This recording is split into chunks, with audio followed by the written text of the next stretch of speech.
In the podcast Nice White Parents, reporter Hannah Jaffe-Walt, you may know her from This American Life, started looking into this one school in her neighborhood after her kids became school age in New York City. Hannah examines this public middle school, traditionally filled with black and brown students, after a number of white families arrive. And then, not satisfied she fully understood what she was seeing, she went all the way back to the founding of the school in the 1960s, and then up to the present day again. Eventually, Hannah realized she could put a name to what was getting in the way of making the school better all these years. White Parents, Nice White Parents, is a fascinating listen that's deeply relevant today. It's made by Serial Productions, a New York Times company, same people who made the hit podcast Serial and S-Town. All episodes are now available wherever you do get your podcasts.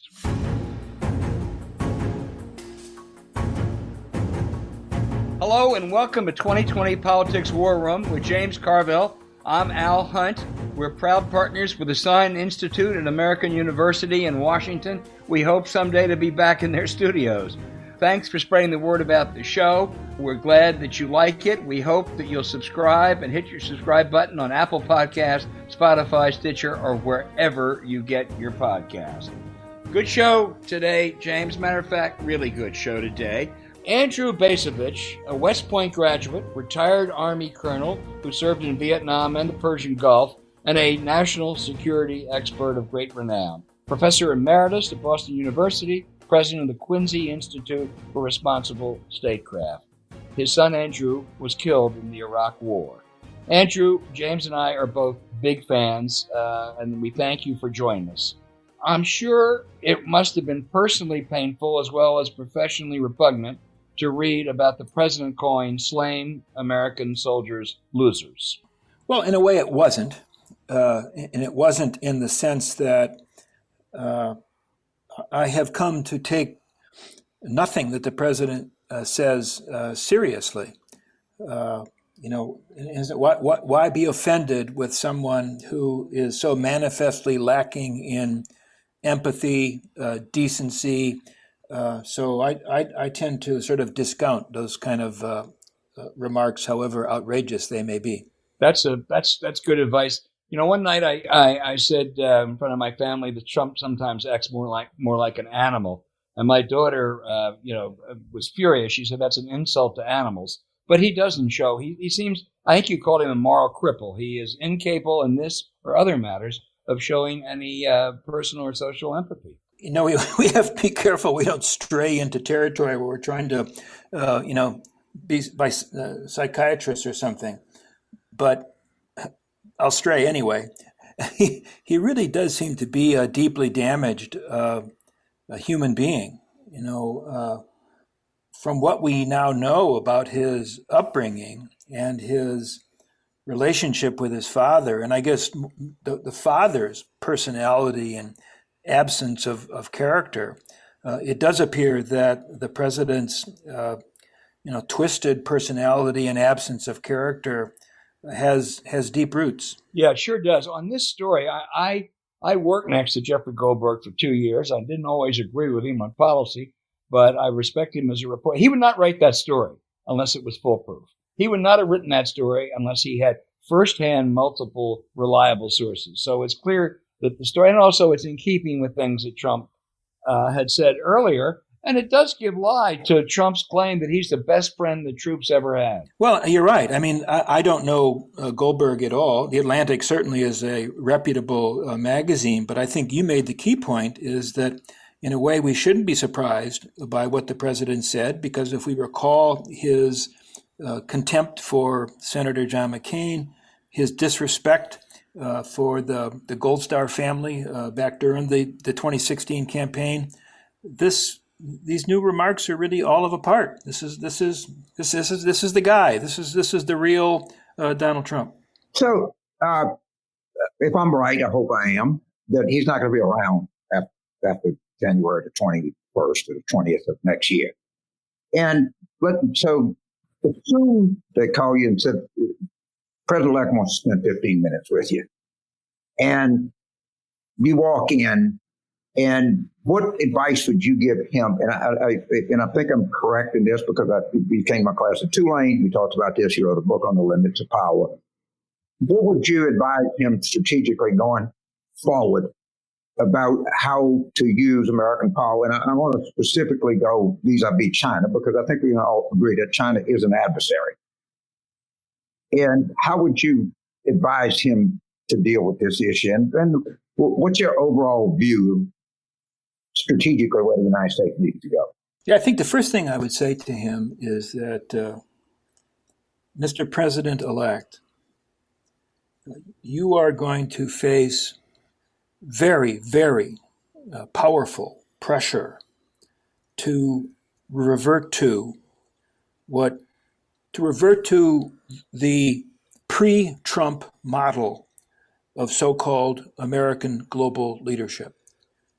You're going to be pressured to revert to not simply the policies of the Obama and Clinton administration, but also of the George W. Bush administration. And what I mean by that, a definition of American global leadership, which puts great emphasis on accumulating, being prepared to use, and then using American military power.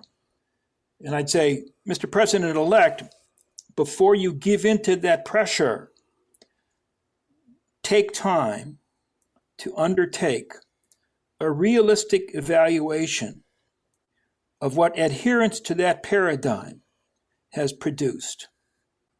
Have as a consequence of our emphasis on having and using military power, dating back to the end to the fall of the Berlin Wall, is our country becoming safer? Is our country becoming more prosperous, more equal? Is the world becoming a more stable place? Because I personally think the answer is no to all those. And therefore, instead of, reverting to the standard U.S. approach to national security policy, I think he needs to stop, take a deep breath, and consider what the alternatives are. Give us an example of an alternative. I think an alternative is to, while acknowledging that there will never come an end to geopolitics, to the competition between nation states for power, the jockeying for interest. That is a permanent part of our existence on this planet. That said, I think there's an argument to be made, and it's an argument I share, that we are now moving into an age, we may be already in an age, when a new set of problems should take priority over those old notions of geopolitical struggle. And you know what I'm referring to. I'm referring to climate change. I'm referring to global diseases. I'm referring to the deterioration of the global commons. I'm referring to these wildfires that we read about out west or see on the nightly news, day after day, year after year.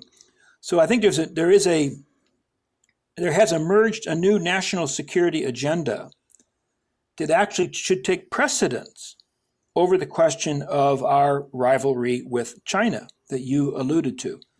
And indeed would argue that for the well-being of ourselves and the well-being of the planet, we need to bring the Chinese around to sharing our understanding, the understanding that I just tried to outline, of the most pressing security challenges that we face. And what I just said, like in a too long sentence, makes it sound like it'd be easy. I think it's going to be monumentally hard.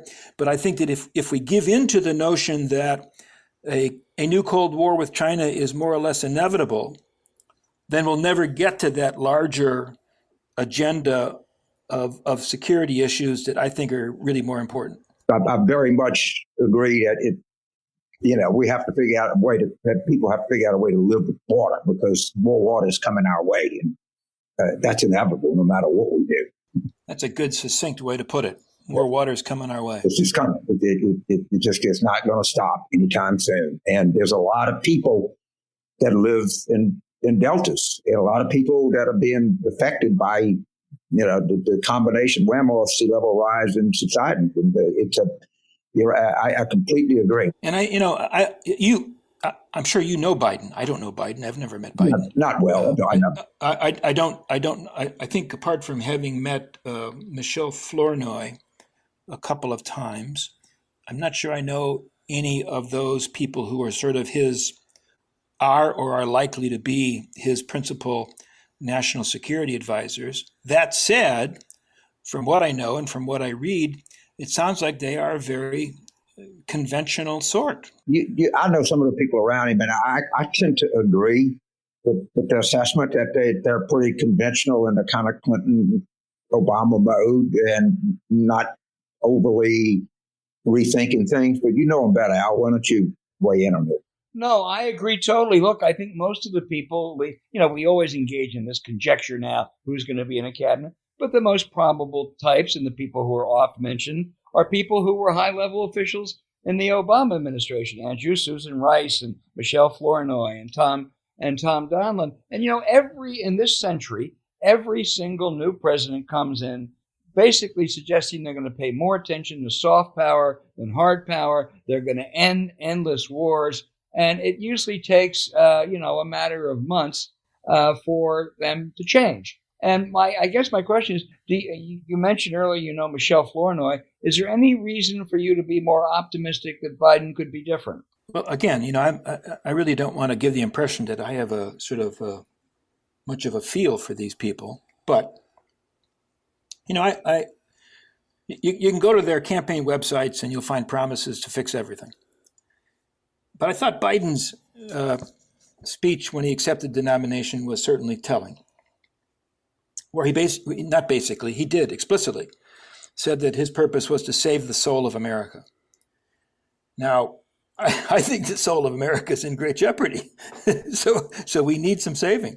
But I also believe that if we are to undertake the sort of comprehensive domestic renewal that speech suggested, then we're going to have to radically rethink our role in the world, to break away from the paradigm of militarized leadership. On that point, just a little while ago, this morning, I was reading this interesting essay that Michelle Flournoy published in Foreign Affairs, I think in June, where she lays out her views on what she calls deterrence in East Asia, deterring the Chinese. But between the lines, deterrence is dominance.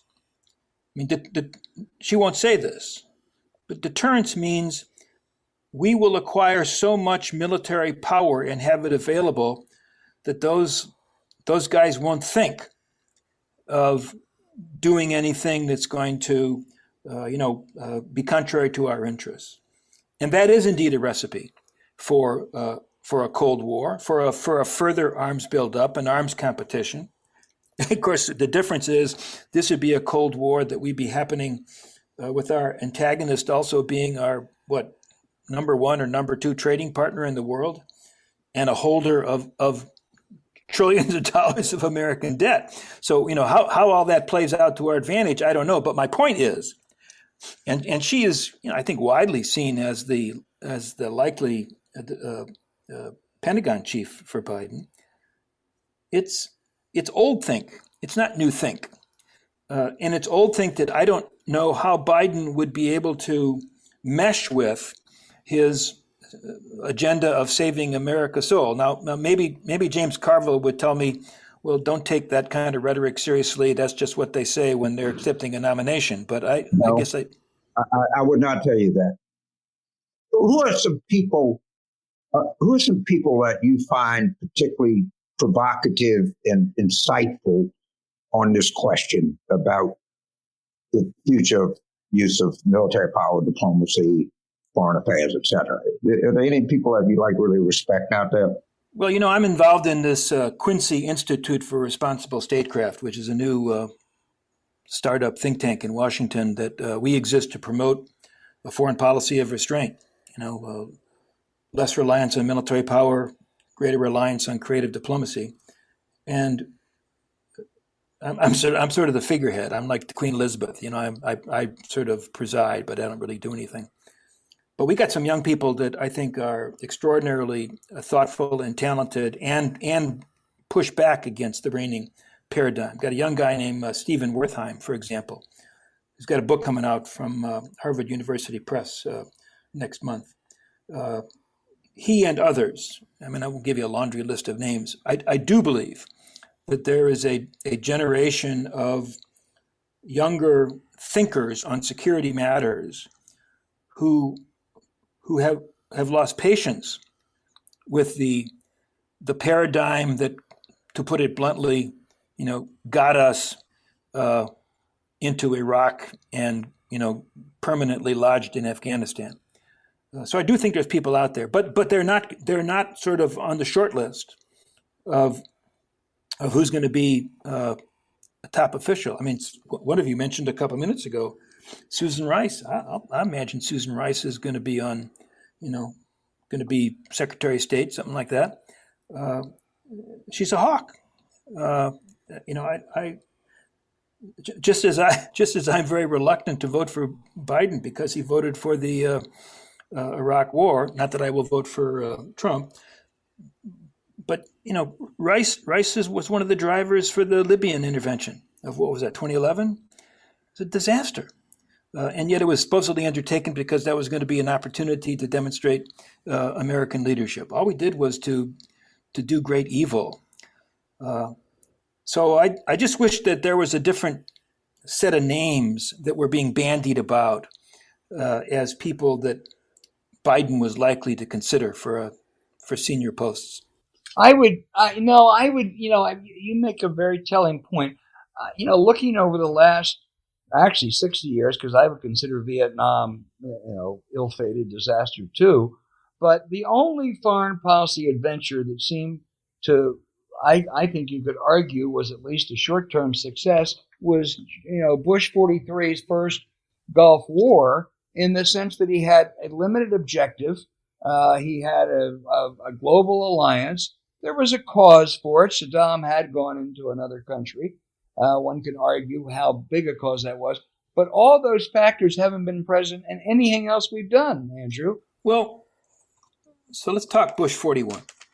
No question. And he's the last president we've had who, from a foreign policy, national security perspective, was actually prepared to assume office. The other people, Bill Clinton, George W., Barack Obama, basically it was on-the-job training in many respects. And I think Bush had two profound successes, and yet they're successes with an asterisk, and the asterisk deserves our attention. Success number one was bringing the Cold War to an end the way he did. I think the Cold War ended because Mikhail Gorbachev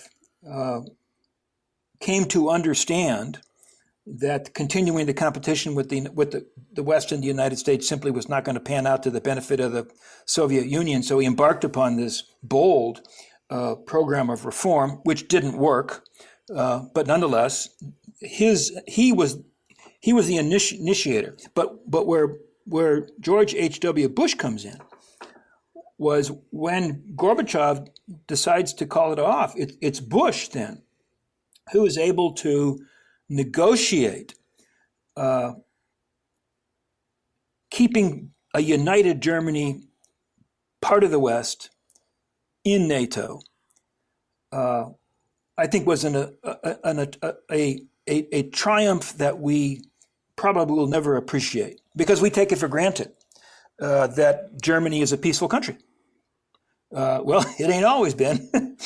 So I think that was a great triumph. But then you say, well, then what happened to that triumph? Well, what happened to that triumph is that Bush himself and then his successors, starting with Clinton, succumbed to victory disease and decided that they'd incorporate Eastern Europe into NATO, which meant that post-Cold War NATO was inevitably going to be perceived by the Russians as a security threat. I would not argue that, we should have said to hell with the Lithuanians and the Poles. But I do think we need to appreciate that that inclination to incorporate all of Europe into the West had a downside. And we're still dealing with that downside today in this rivalry with the Russians, that's focused on Ukraine or on the Caucasus or whatever. I don't want to get enough here, but I think, honestly, the Bosnian interventions was a pretty intelligent application of American power. Fair enough. But I also would say that from a grand strategic point of view, that was not exactly a central episode. But right, it was. But the point is well made. It did. If you were subject to a genocide, you were pretty happy about it. And I agree with it. I think that the starting with Baker, we had made some pledges, as I understand it, to the Russians that we wouldn't expand. Correct. And it certainly Putin brings it up in every discussion that he has. Yes. And I think it's a very valid observation to make that we probably, could have done a little more. Yeah, we overplayed our hand a little bit. Andrew, we don't want to take much more of your time. What was the second success with the caveat that you were alluding to a minute ago for Bush? Well, the second one is the Gulf War of 1991. I mean, strong argument to be made that Saddam's invasion of Kuwait, totally unacceptable, required a response. We led the response, impressive putting together the coalition, largely impressive campaign. And then the big but is because Saddam managed to survive, that administration made the decision, affirmed by his successors, to begin maintaining large numbers of U.S. forces in the Persian Gulf permanently, which we had never done before. And that ended up eliciting a hostile response from people like Osama bin Laden and others. And then lo and behold, here we are, whatever it is now, 30 years later, and we're still militarily engaged there, even though we can't figure out what exactly we're fighting for now. So I want to make one point here. General Mattis and General Kelly say that they won't come forward, and it's an honorable tradition. Two of my favorite general officers ever were General David Shoup of the Marine Corps and General Ridgway of the United States Army. And they didn't mind telling Lyndon Johnson that Vietnam was a freaking disaster. Right? And that's not a hidebound tradition of the military. Well, wait. Number one, and correct me if my facts are wrong here, Shoup was on active duty as the commandant. He was, and I think he was a Pellable Marine, by the way. Record. I understand that. Yeah. And I believe I'm correct in saying that he expressed his dissent in private to the president. Mr. President, this is stupid. We shouldn't do it. That is entirely appropriate. Ridgway was retired by the time we get to Vietnam. And again, that puts him in a somewhat different category. I think, if you're opening a new subject called civil-military relations, and I think that the place to begin discussing that subject, to my mind, is always the imperative of honoring the principle of civilian control. So we don't want open arguments between active duty military leadership and the commander-in-chief. We should want candid honesty between from our military leaders to the president on matters of basic policy. But it needs to stay in the Oval Office. It needs to stay, between the principles and not become part of our larger politics. At least that's my view.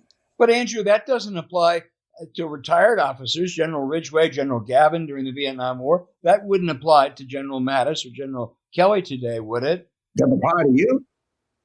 Well, I'm just I'm just a professor. That's all I am. But you're raising a very important point. And I think the question there is a retired 4-star general really a retired guy? Or is that person still implicitly walking around wearing 4 stars on their shoulders and therefore is seen as speaking on behalf of the military? I think it's complicated. There's no easy thing here. I'm not suggesting for a second that a retired 4-star is supposed to sort of button his lip and disengage from public affairs. That would not serve the country well. But if we have sort of huge arguments, public arguments between the retired 4-stars and the serving commander-in-chief, that will, I think, bleed into public disputes between the military and the commander-in-chief, and therefore potentially undermine the principle of civilian control. That's where I always go back to. If we don't have civilian control, then the Constitution's in jeopardy, and that's always my concern. General Mattis was a 4-star general. I was an E4. We both hold the same rank today, civilian. Right? That's it. Eisenhower at times refused to salute back because he said, "I'm not in the Army anymore." And we have a quibble here, but when I think it's a pretty big disagreement, actually, James. Okay. I mean, I understand that he is no longer on active duty, right, but when he speaks, to the press, right, he speaks as a 4-star general. That's where his authority comes from, and he earned it. I mean, God knows he earned it. I don't have any doubt about that. We have a disagreement. Well, let me just take it one. Just ask you to make sure that I understand what you're saying. If General Mattis and General McMaster and General Kelly and Secretary Tillerson were to say before this election, we served in this administration. This was our role, not as a 4-star general or a 3-star general or Exxon chairman. Our role in this administration, and it is our considered view that Donald Trump is a threat, not capable of conducting the national security interest of the United States. Would that be beyond the pale? Well, what good do you think that would do? In other words, there are lots of people who say, loud and clear, Trump is incompetent, and Trump is dishonest, and Trump should not retain this office. What is the benefit of Madison, McMaster, and whoever else joining that chorus? So I guess the benefit is just the truth. All right, and sometimes there is benefit to the truth. That would be my argument. I'm trying to probably confusing myself here. I don't want to restrict anybody's freedom of speech. I'm just not sure whether they would add anything in particular to the public debate. But to answer directly the question, I'd be okay with that. With the McMaster-Mattis statement, if they prefaced it by some kind of a clear appreciation of civilian control. We recognize the importance of civilian control, and yet we also are about to say these things about why this guy shouldn't be reelected. To make just make sure there's no blurring of that principle. Well, it's a fascinating topic, and it's always fascinating talking to you, Andrew. And I hope the Biden people listen to some of the people that you have suggested, and I hope we can stay in touch with you. I really am a huge admirer of yours, and one of the things that you do before we leave, I have to say this: when they roll out some quadruple amputee and wheelchair and put them on a pitcher's mound in Fenway Park and, fly over some F-18s and everybody claps and goes back to the ball game. I just find that, and I always was uncomfortable with that. And I read your reading. It's actually repugnant. It really is. And I don't know how you stop it. It's just something that it just irritates the hell out of me every time I see it. James, it goes back to the creation of the all-volunteer force, where the American people root for the troops, but don't have any skin in the game. Right. We all root for the troops. That's great. Thank you for your service. I buy guys in uniform beers in airports and shit like that. But, I just want to say you really opened my eyes to that in ways that it wouldn't. I did start with some discomfort. And, it started with the Iraq War when after post 9/11, if you didn't stand up and if you didn't put your hand on your heart, if you fidgeted around during the anthem, people would criticize you. I just don't find that. I found it unattractive then, and when I read you, I found it more than unattractive. I found it, but I just wanted to make that point while I had you on the show. I'm a huge admirer of yours, and I really am, and I hope we can get you back on. Thank you very much. Well, that makes two of us, Andrew, and I can't thank you enough for being with us. I agree with you both on that. 60 seconds of standing, cheering, and then going and forgetting about it while there's a ball game or something else. But it's the way it is. Hey, thank you. Be safe up there in Walpole. And I hope we can have you on again. Yes. And if this ever gets cleared up, to see you in Washington. I'd enjoy that very much. Bye, y'all.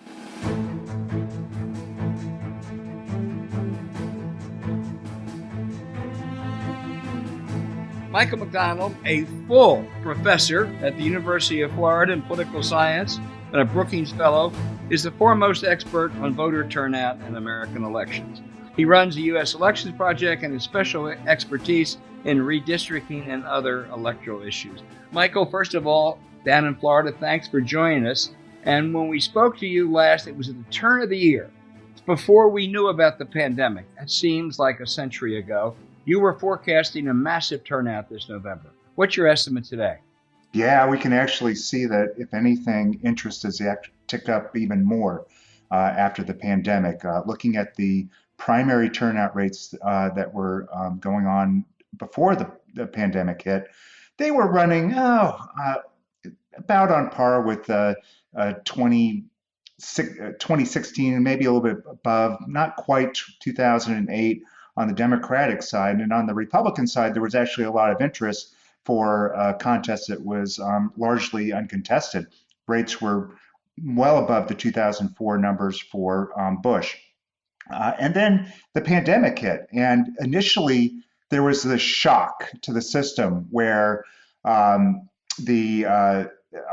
turnout rates went down, the states were struggling to run the elections. And then the states got more or less, although there's still problems, they got their act together. And after the initial hit on the system, turnout rates actually are now above the levels that they were prior to when the pandemic hit. And we've seen unprecedented record turnouts in some of the states that have held their elections, within the last 2 months or so. So it looks as though that, if anything, turnout rates have actually increased after we got past that initial shock. And Michael, on both sides, and a divide between in-person and mail voting intentions? Well, yeah, this is going to be a very unusual election, for a number of reasons. But one of them is that we've already seen unprecedented numbers of people who are voting by mail. We've seen numbers of people voting in a primary election, which is much lower turnout than a general election, superseding the 2016 mail balloting by orders of magnitude in some states. So this is it's not even close. These are record numbers. They're off the charts. And it's primarily coming from Democrats, registered Democrats in states where we can see the party registration of the people who are voting by mail. Republicans, they're about at the same level, so it's not like they've dropped off the face of the earth. Some of them are voting by mail too, but it's really unprecedented increases in mail balloting for Democrats. And as a consequence, when you look at a state like North Carolina or Florida, we're seeing these huge lopsided numbers in ballot requests now that are showing up for the general election. In fact, they're actually voting in North Carolina right now. As of this morning, there were over 1,300 people who had cast ballots in North Carolina. And again, we're seeing these really lopsided numbers in favor of registered Democrats. I would caution everybody, this is all uncharted territory, and we're going to see a lot of Republicans voting in person on election day. So it's going to be a tug and pull, yeah. I saw your numbers, and they are stunning, not just in places like Florida, North Carolina, Pennsylvania, Maine. I mean, just huge Democratic advantages. But I think Republicans would say, hey, our people, surveys show, are going to vote more in person. So therefore, that may be deceptively encouraging for Democrats. Yeah, absolutely. We could actually see it in the August primaries in Florida, where, again, we had these really huge numbers of Democrats voting by mail. And usually in Florida, the Democrats vote in person early. That's their best method of voting in Florida. And Republicans actually had more people voting in person early in Florida. Than the Democrats did. That's unprecedented as well. So even among the in-person early voters, we're seeing this big shift of Democrats voting by mail, and now they're not voting in person early, and Democrats are even winning that in person early vote in Florida. So things are really different. What I would say here is, so as we move forward, we're going to see these really um, jaw-dropping numbers for the Democrats in the early voting numbers, and especially with the mail ballots. But where we should look is the states that haven't changed their method of voting to get a sense of the lay of the land on the election. That'll be the all mail ballot states of Colorado and Oregon and Washington. And we'll get good data from Colorado and Oregon, and it should give us a sense of the overall turnout, and we should be able to get a sense of the relative enthusiasm of registered Democrats and Republicans, because both Oregon and Washington and Colorado are party registration states. So, Professor, there's a bet in sports called the over-under. So LSU plays Florida, and the over-under is 52. So if the total number of points scored is under 52, the under wins. If it's over 52, the over wins. And the idea that the odds maker wants is to make it as difficult as possible and draw an equal amount of money on both sides. If you were setting the over-under for the total number of people that vote, what would it be that you would say, I don't know if this is the way it is and we'll draw equal interest on both sides? What would you put the total at? Well, it's funny that you even say that, because recently a betting organization asked me to do this for them. So to come up with some numbers. We want to split. Yeah, so this isn't just an academic exercise. And I don't do the betting markets. I feel like it would be a huge professional conflict of interest, so I don't engage in them. Here's what I look, maybe 150 million people voting nationally, and half of those will be people voting by mail, which again, these are both unprecedented numbers in modern elections. That would be the highest turnout rate since 1908 for eligible voters if we look at the overall turnout rate. And of course, we've never had 75 million people vote by mail in this country. So those are both unprecedented numbers, but there's a lot of uncertainty here. Once we get closer into the election, we'll get a better sense on these raw estimates I'm giving you. If right now, if I went with 150, I probably would shade it on the under on that, because I think it's probably more like 148 million. I'm trying to give a round number that really give the sense of like this is an estimate, not a really good, hard and fast number. Right. And as the season progresses and LSU's offense is better than people think, or Florida's defense is, but it'll adjust. But right now, you'd set it somewhere around 150 million. It's your best guess. Yeah, and there's an interesting aside on all this. There's a really important reason why we're going to come up with turnout numbers for each state in advance of the election, because I also work with Edison Media Research, which runs the National Exit Poll. And this year, we are going to, instead of report percent precincts that are outstanding, we're going to report the percent outstanding vote that we think has yet to be cast. And so we're going to come up with these initial estimates of what we think the vote will be. And then on election night, as the numbers start coming in, we'll be looking at those very carefully and making adjustments. If we get a county that's 100% reported and we know that there are very few mail ballots or provisional ballots that might be outstanding in that county, we can start tweaking our turnout estimates both within that state and nationally, as well as we start getting information from other states.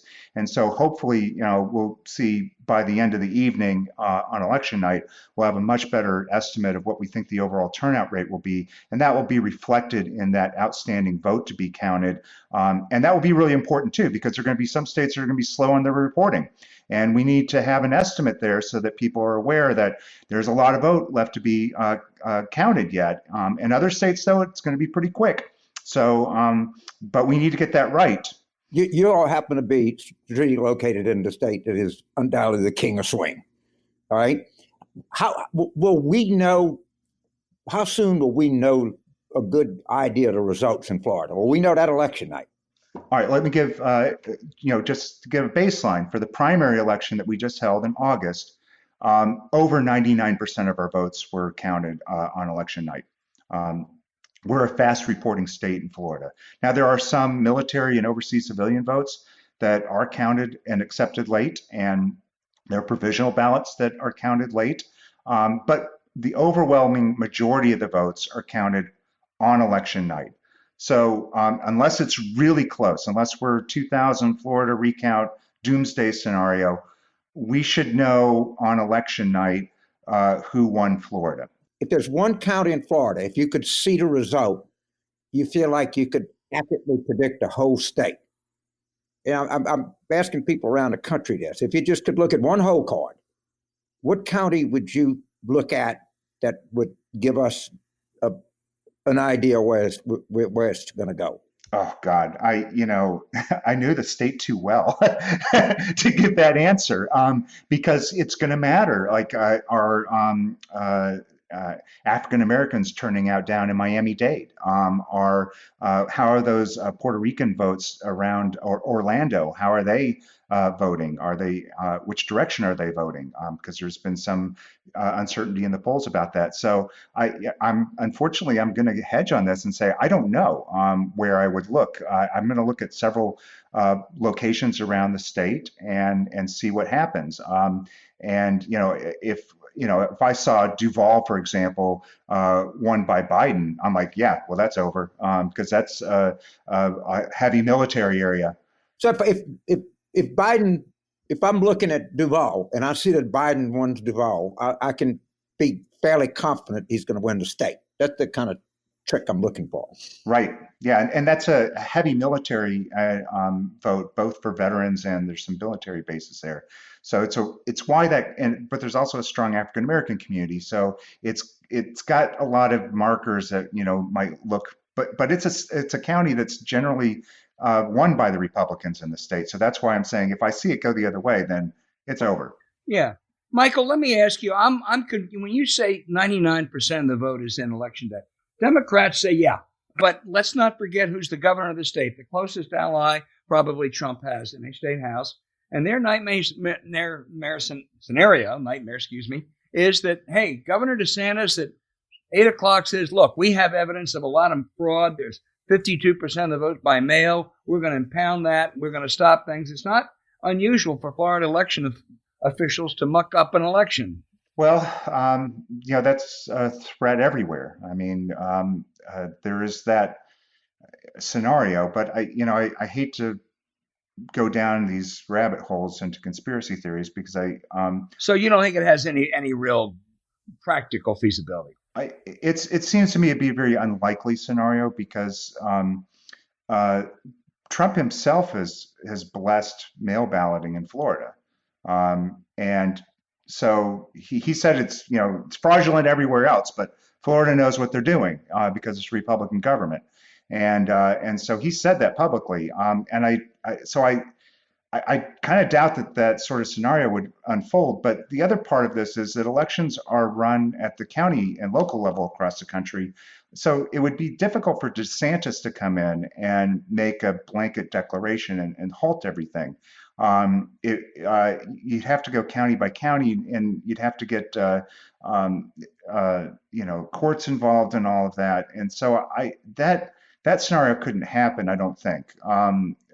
But what could happen, and the one that I worry more about in that sort of, again, this very low probability event, but the way in which Biden could win the Electoral College but actually lose the election is if, say, the Wisconsin Republican who are much more militant than the Florida Republicans, if they come in and declare that their state annuls their state elections and just directly elect their electors. And that's something they can do in their Constitution, in the U.S. Constitution. State legislatures can appoint the electors if they want to. Well, the Congress can reject that. But let me ask this. We talked about Governor DeSantis. No governor is closer to Trump. No governor has more screwed up the COVID-19 response. I think that is just clear cut. Florida now has about the highest rate of infections per capita, much higher than New York or California. Does it matter? Is his popularity plummeting? I saw one poll that suggested it was not. Is he a liability for Trump down there or a plus? All right, so you're referencing that NBC poll that came out just recently. And, look, the polls are going to come and go. The other polling that we've seen out of Florida suggests that he's not that popular, that he took a hit on his popularity because of what's happened with COVID. So I'm a little distrustful of any single poll. I'm looking at the overall trends on the polls. Just afterwards, we had this huge poll nationally by Reuters, which shows plus 12 advantage for Biden among likely voters. That poll can't exist in the same universe and be right as the NBC poll showing Florida even. One of the two of them are wrong, and most likely both of them are wrong because there's random sampling error that goes with polling, among many other things in the secret sauce of how polls are made. And so they're probably both outliers, and we should just take the averages. Yeah, I should not have focused on polls. I'm not trying to. I'm trying to focus on DeSantis. What does DeSantis? Does DeSantis matter in the presidential election down there? That's a really good question. And we would have to look at polls to know the answer to it. But is the COVID response by governors affecting voters' perceptions of the presidential election?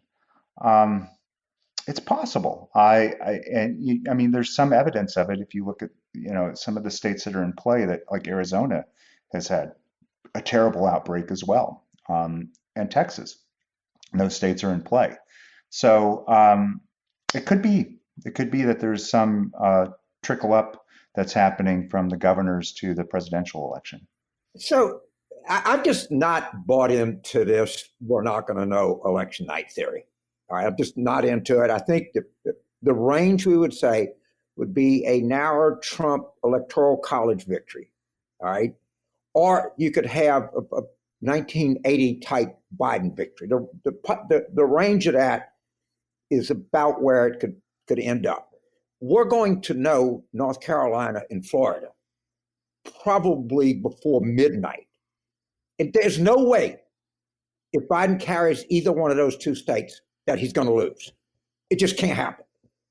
And I just think look, if he loses North Carolina and Florida closely, then you got to get nervous. But if he carries either one, stick a fork in it. It's done.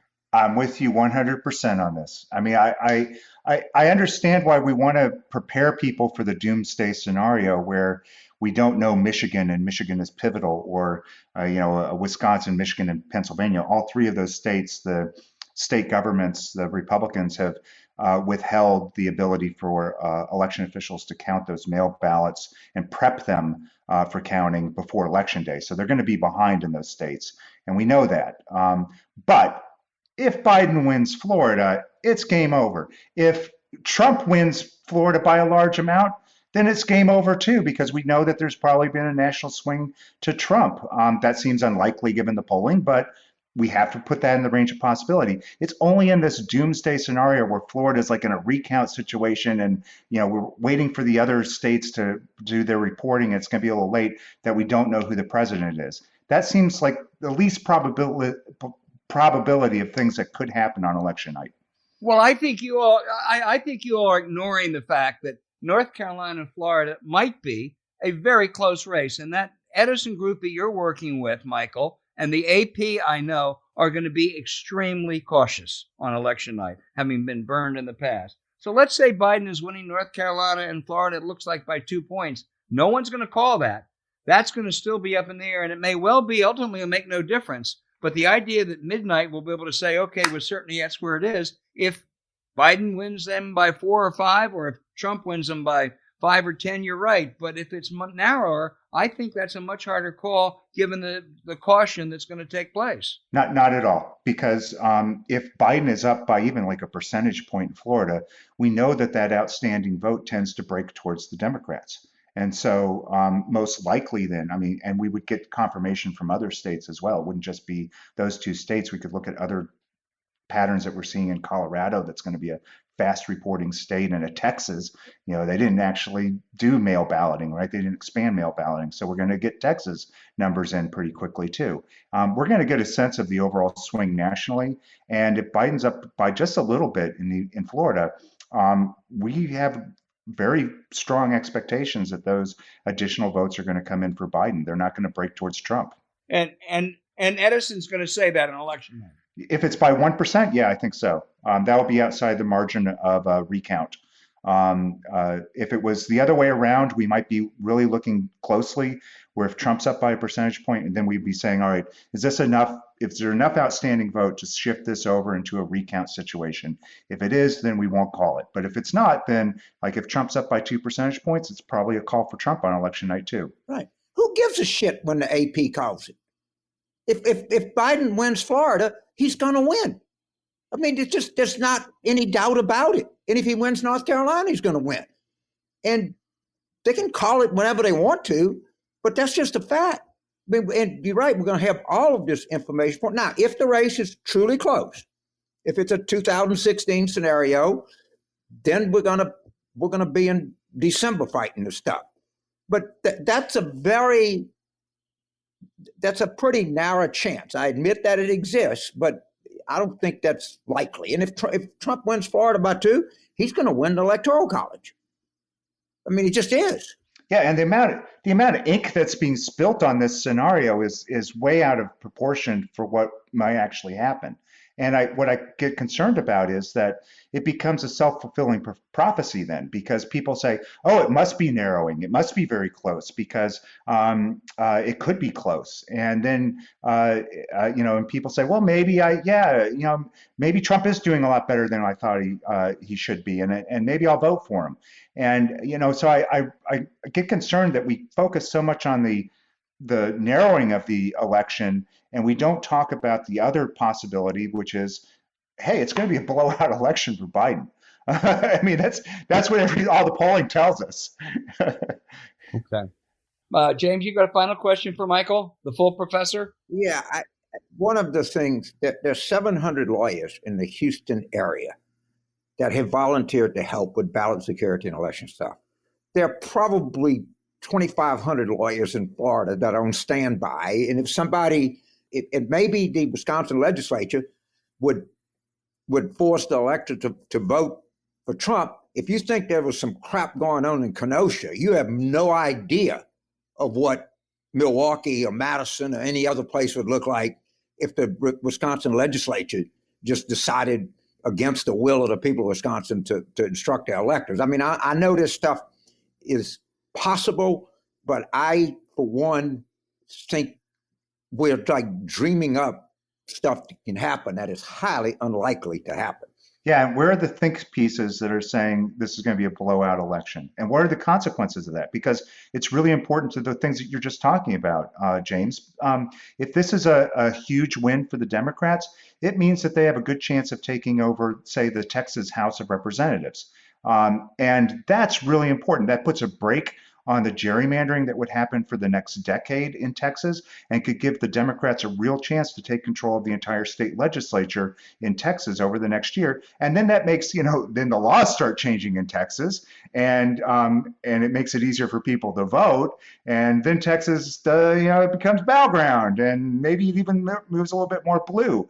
And that changes the electoral college strategy entirely. And that's not the only place where these sort of important things are happening in state elections. So we don't really talk much about what does it mean for the Democrats having control of the Senate? What does it mean for the Democrats to have control of some of these key state houses around the country? It means a lot for the next decade. Well, I would argue, in line with what you just said, the second most important election of the decade we've just lived through, was the 2010 election, after which enabled Republicans to control redistricting and other things after the census. And that's why a lot of these problems and laws exist today. And if Democrats, they need a big win because they need to pick up that Texas Senate. They need to pick up the North Carolina House. They need to pick up a seat, one in Georgia. I guess they got some shot in Florida. Boy, you're right. That'll make a huge difference. And Republicans are pouring a fortune into those races right now. So I got breaking news. I just got the Washington Post has a headline. Woodward Book. Trump says he knew about He knew coronavirus was deadly and worse than the flu while intentionally misleading Americans. Is there video? Because that's about the only thing that people are going to believe at this point. I just got the headline. Okay, as soon as this is over, I'll pull up the Post website and read the story. Michael McDonald, you have been terrific. Congratulations on your promotion to full professor. And we have to talk to you sometime before November 3, just to see if any of this has been recalibrated. Oh, yeah, absolutely. And I'll be tracking this all along on my website. So it's electproject.org. And I'm also on Twitter under that handle as well, Elect Project. And, I'm tracking the 57 million people who have so far requested mail ballots in this country and doing it on a state-by-state basis. So if you want to follow all that, you're welcome to do so. We will do so. Consider it bookmark. It's done. Thank you, Michael. Be safe. All right, you too.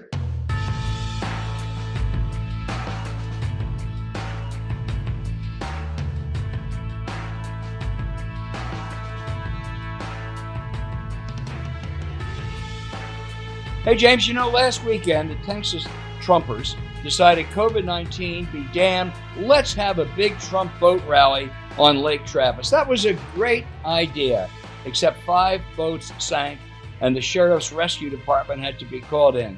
The Trump Triumph turned into the Trump Titanic. We have our expert on all things Texas, Billy Begala, who's working for the Democratic Senate candidate down there this year, the son of Paul Begala. And any debate, Billy, about who has the best political mind in your family is easy. It's your mother. Absolutely, yeah. Right. Tell us about the saga of Lake Travis. Right. So this all took place on Saturday. And just to sort of paint the picture, Saturday was a perfect, beautiful Central Texas September day. It was blue skies, low winds, high of 90, just couldn't ask for anything better. And all these Trump supporters decided to head out to Lake Travis, which is a lake about 20 minutes outside of Austin, and hold one of their boat rallies. Now, I will say no one got hurt, so I feel better poking some fun and talking about this. But, these folks set sail, and apparently the big boats were not playing nicely with the little boats, and they weren't controlling their wakes, and ended up swamping out a bunch of these little boats. So around noon, the Travis County Sheriff's Office received 15 distress calls. They had to dispatch EMTs, firefighters, rescue divers, and once all the dust settles, 5 boats had sunk, 3 of them were towed away, and 2 of them are still residing at the bottom of Lake Travis today. So it's kind of the perfect allegory for what the Republican Party has become. I don't know if y'all know this, but recently, disgraced former Congressman Allen West was elected as the chairman of the Texas GOP. Florida man Allen West is now the chair of the Texas GOP. And he promptly, one of the first things he did was he changed the slogan of the Texas Republican Party to an allusion to QAnon. It's their new slogan is now, "We are the storm." And remarkably, Allen was right. The Texas GOP managed to be the storm on a clear blue sky day that sunk 5 of their own boats. Hey, Billy, how much did it cost the taxpayers? Do we know? That's tough to say. I know that the sheriff's office had to dispatch quite a bit of resources to go and help these folks. And, thank God they did, and no one was seriously injured. But, someone's going to have to go fish 2 boats out of the bottom of Lake Travis now. And, that's going to be coming out of my pocket. So Admiral Nimitz was from Fredericksburg, so there's a great naval tradition in Central Texas, and I think the Battle of Lake Travis and the Battle of Midway. but it's perfect allegory because the big boats sunk the little boats, and that's the modern Republican Party. Give us on a more serious note, because you're very political and very plugged in. Give us your analysis of where Texas stands right now going into November. I mean, it's neck and neck. It's a dogfight right now. Poll after poll shows either Biden up one, Trump up one, them in a dead heat. And quite frankly, it doesn't really matter whether it's Trump +1 or Biden +1 right now. But it is a dead heat. It is a dogfight. And this is a battle that's being waged from the top of the ticket all the way down to the very bottom. Like Professor McDonald was saying, we have a really good chance to take back the state house right now. We need 9 out of 151 state house seats to do so. Last cycle in 2018, we flipped 12 seats. So it's very much doable. We have polling that's showing us ahead in a lot of these targeted districts. And one thing that I think is really important for folks to understand is we can take back the state house even if, Biden or my boss, MJ Hagar, if they get us close. Beto, when he lost by a little less than 3 points, he actually won a majority of Texas state house districts. The Texas Republicans have gerrymandered themselves backwards into a corner. And so we have a really good chance to take back the state house, to have a lever of power going into redistricting. We have a chance to elect MJ Hagar, who is a decorated war hero, combat veteran, Purple Heart recipient,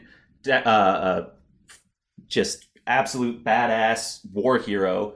And we have a chance to kick out John Cornyn, who has time and again cozied himself up to Trump and McConnell and the big pharma lobby and corporate PACs, and has really done a number on Texas's ability to respond to the coronavirus and to help folks that are struggling get along right now. So it couldn't be higher stakes, and things are looking really, really good. We're in for a fight right now. You're also going to pick up at least 2 congressional seats, I gather. Oh yeah, the congressional map is really, really competitive here in Texas. This is sort of Texas is the cornerstone of the DCCC's offensive strategy here. And we've got Gina Ortiz-Jones running down in South Texas for Will Hurd's empty seat. We have Wendy Davis running against Chip Roy in Texas 21. We have Shri Kulkarni running. We have talented candidates up and down Texas. And we could win between 2 and 6 congressional seats, depending on how this election goes. Well, I can see, not surprisingly, your pedigree is excellent, and I think you listen very closely to your mother, because your analysis is spot on, Billy. A good report on the Battle of Lake Travis, and a good report on the state of play in Texas. I want to second everything James said, Billy, and I'll give you one bit of old man advice. Stay away from Lake Travis, okay? Will do.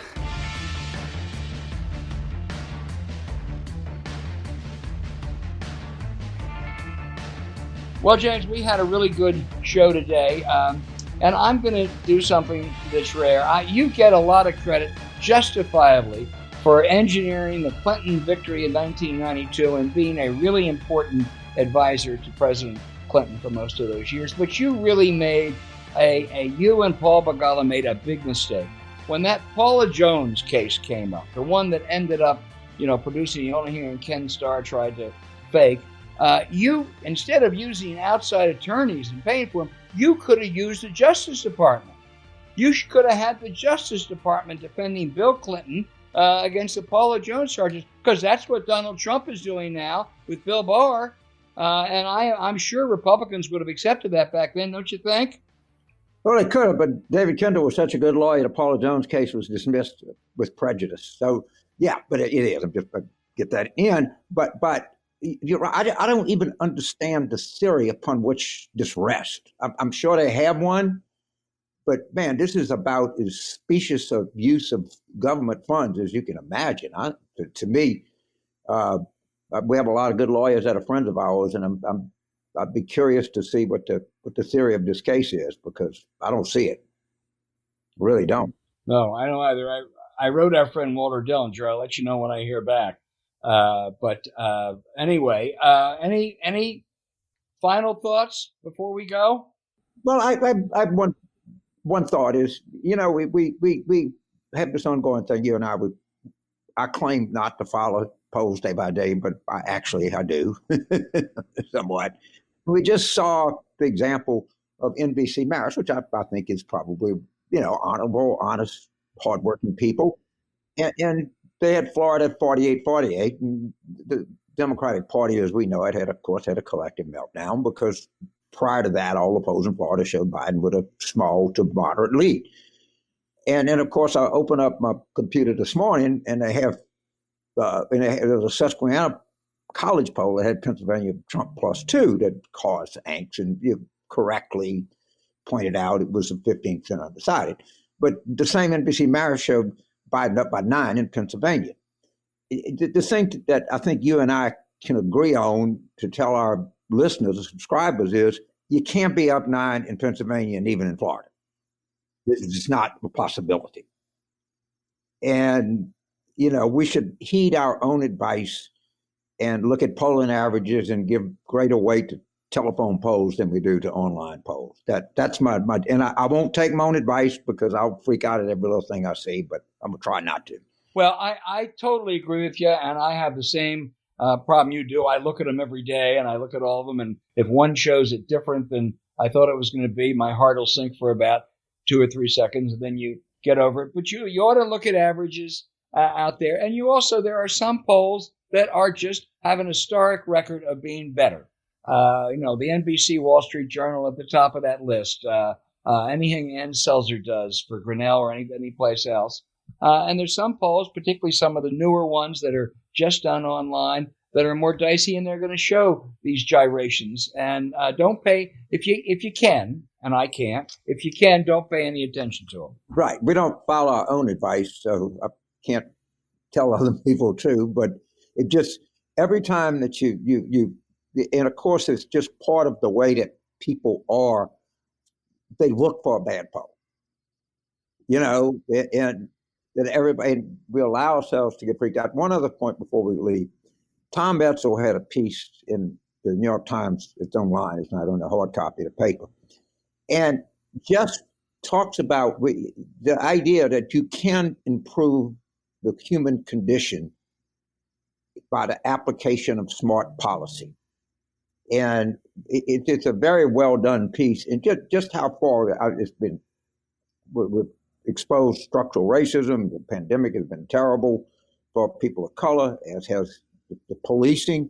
But we can't also deny that there's been real progress made in a lot of this over the last 25 or 30 years. And I think Tom did a good job of pointing that out. And I'm a big Tom Etzel guy. It's a must read. He was on our first show, James. And one thing, I'll make a commitment now, we're going to have him back before November 3. There is no better and more thoughtful journalist in America than Thomas Etzel of the New York Times. Right. And both, Michael Moore and Donald Trump want you to believe that, that it's doomed and there's nothing else. And that's just not true. And you got to be careful not to fall in, to allow ourselves to lapse into that kind of doom and gloom. Right. Or that it doesn't matter because it matters big time. Well, all right. It was a good show. And I want to thank everybody out there for listening to 2020 Politics War Room. Follow the show on Twitter at Politics War Room. Email us, politicswarroom@gmail.com. That's politicswarroom@gmail.com. Thank you for subscribing. Please rate the show, hopefully with a 5-star review. We'll be back next week with another good guest as the countdown begins to November 3rd, an election that will change the fate of the country and the world. Please vote early if you can and be safe.